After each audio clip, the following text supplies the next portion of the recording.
Dumelang Tsibinki. What else do you guys think you are geniuses in this week? Let's see. You guys were very angry that alcohol will be sold and cigarettes will not be sold. That's something I really don't want to talk about because I think both drugs are bad for human beings, for your body. Uh, but something that's interesting happened in education, and that's the whole idea behind this podcast. This podcast is about sharing information about education, and what you can do with the information is up to you as a citizen of South Africa that is allowed to do whatever they want to do in this beautiful country. So on the 1st of June, they are now opening schools. We have already spoken about it. If you didn't see our last podcast, please check it out. You don't need to subscribe, you don't need to like I don't care for those things. Universities are opening. A lot of people have been complaining that certain subjects that are allowed to go back and not all of them. So I just thought it makes more sense not to have people in humanities and social sciences to go back to school, considering that they can do most of their studies as they don't need labs. They might need books, but you can access books from a lot of universities online. And the Minister of Higher Education said something very interesting, and people didn't even think about it. But also because he never says anything interesting, so even if he says something interesting, people are like, "Oh, okay, that's him being him." But Blade said this lockdown and some of the decisions that are being made by the government are not there to punish you. And we all know that. I just don't understand why people are so angry about decisions that are made to put the economy back on track. Universities need to open for people who need labs, and that's what he said. It's unfortunate that we live in a country where the majority of people that are doing those courses are people that come from privileged backgrounds and mainly white people. So the majority who are doing courses that don't need labs are people that are in sociology, politics, psychology, blah. But it is what it is. It starts with primary school education. If you grow up in uh, communities and attend schools that do not provide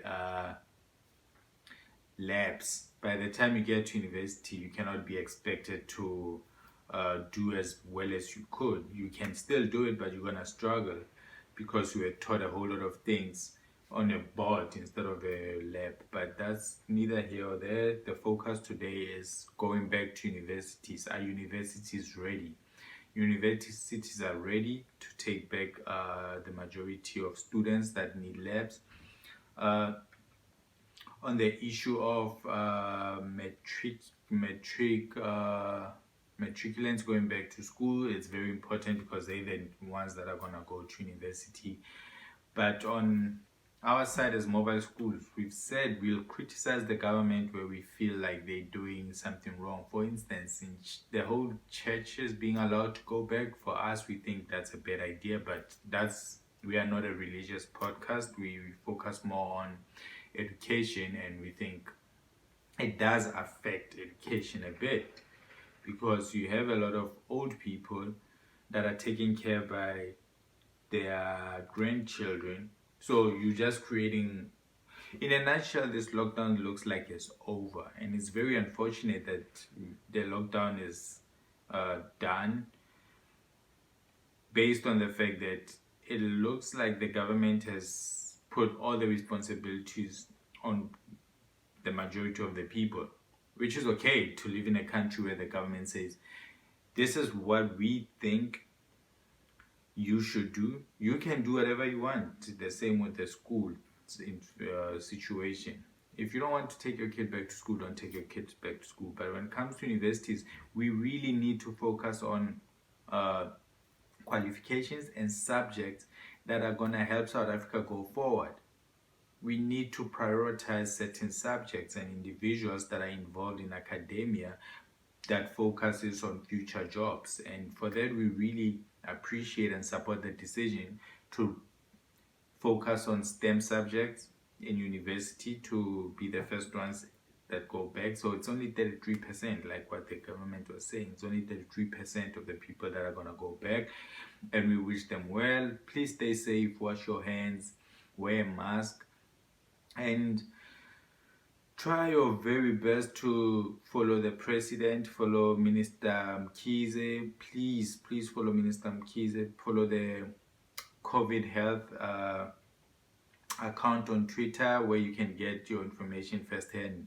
The problem with South Africans is that they follow a whole lot of accounts that could be fake, and that's something we want to talk about. But for now, we just want to say good luck to all those that are going back to university. We hope you guys do well, and let's keep moving. Let's keep moving. This is not something that's going to end. We cannot wait for the vaccine because we don't know when we'll have it, but let's try as hard as we can to just keep on moving. Let's try to get restaurants open. Let's try to get like a whole lot of other businesses up, because those are businesses that support a lot of people that are still in university. So people need to go back to work so they can take their little brothers and sisters to school. They need to pay for their university fees, and let's try to move carefully now. And all the best, good luck, and happy winter. Let's stay warm,